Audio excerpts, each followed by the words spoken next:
So whom do you blame when a self-driving car hits a bus?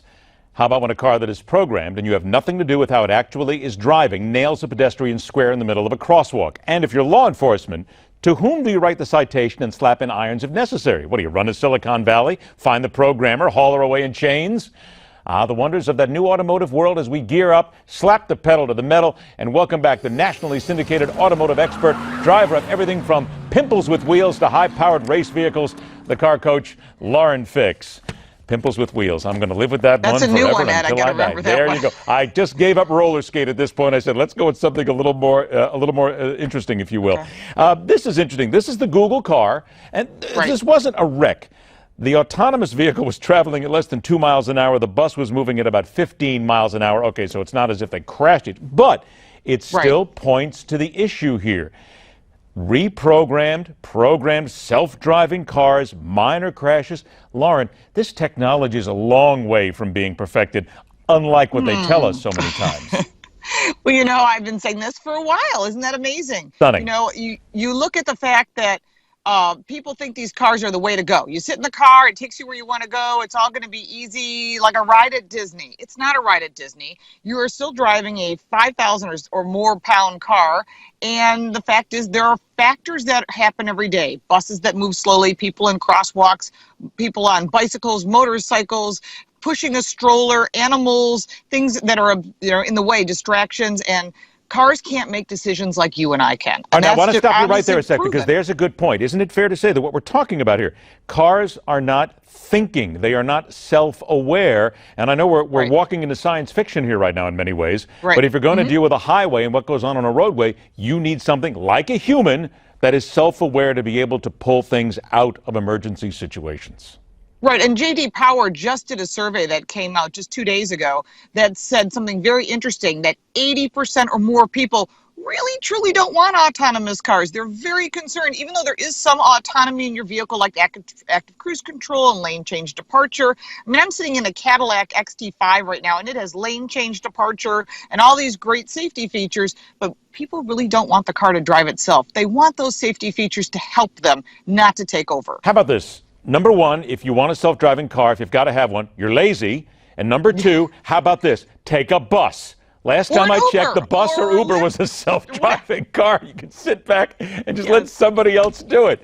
You're lazy. Drive the car, damn it. All right, couple of other things real quick here. Interesting that I saw this. This comes from Bloomberg and a couple of different outlets talking about how electric cars are going to cause the next oil crisis. Wait a minute. Let me get back to thinking once again. That is really stretching. Really? I mean, because when you're talking about it, we've talked about how electric cars really don't save a lot of oil. They use a lot of energy to power them. So what's the stretch here? Okay, here's the stretch. When they're picking up these statistics, they're saying, well, sales are up electric cars 60%, so therefore they're going to continue to grow 60%.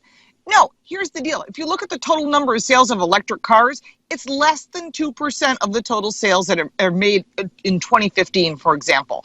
So you're looking at this total number. Even if the cost of batteries go down, manufacturers don't want to take less profit margin. They're not selling these cars. They're producing them because the Obama administration insisted that they produce electric vehicles in order to meet the CAFE standards. If they didn't, they couldn't sell cars in California, and other states are picking up on that. Yeah, but isn't it fair to say, though, Lauren, I get that, the fact that the Obama administration stuck that in here, but if the automakers find themselves suddenly making money selling these cars for $30,000, $40,000, $50,000, $60,000, hell, they'll jump on that bandwagon because you just said it. It's about profit margin. But they want them to take less of a profit margin. The idea is that the cost of batteries go down. You think the price of the car is going to go down? No, they're not selling them. Supply and demand. They'll produce whatever they have to in order to make the CAFE standards. Believe me, manufacturers, and I've talked to many, many executives, do not want to produce electric vehicles. They're getting demand from push from the administration, and some people want it, and that's fine. If you want to be green, that's fine. I have zero interest in being tethered. I'm already tethered to my phone. I have really no interest to be tethered to a cord to drive my car. All right, 45 seconds. One other thing from Bloomberg, projecting that more than a third of all cars, more than a third, will be electric by 2040, says the oil companies aren't buying it. Are you buying it as well? I'm not buying it. No, I'm sorry. The fact is they'll produce whatever they need to produce in order to meet the minimum standards.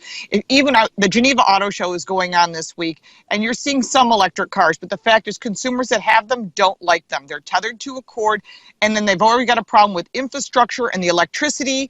Where are we going to get it? We're on an old infrastructure, an old grid, and so they're going to burn coal in order to produce batteries. There you go. There's no final resolution on what to do with them down the road. You can't send them to the moon. You can't bury them in the ocean. You can't bury them in the land. I'll tell you what, I'll go with an electric car as soon as it does 0 to 60 in 3 seconds, and as soon as I can drive more than 400 miles without having to stop and get a recharge. You're getting That's pretty close to that. I would say the BMW i8 might fit your needs. See, we're always going back to German cars. Yeah, thank you very much, $100,000. Oh, that's right, I forget. You're paying 2/3 of the price. Don't forget, check out. Give me a freebie, give me a deal. Check out laurenfix.com for a whole lot more, and maybe she'll cut you a deal, but I get it first. That's all there is about it. Okay, Lauren, it's you're always first. a pleasure. Take care of yourself. We'll talk to you real soon. Thank you, Ed. Take care. See that $100,000? I mean, sure, I'll take the quickie and just test drive it for 2 years. Stay with us. The Hardline continues.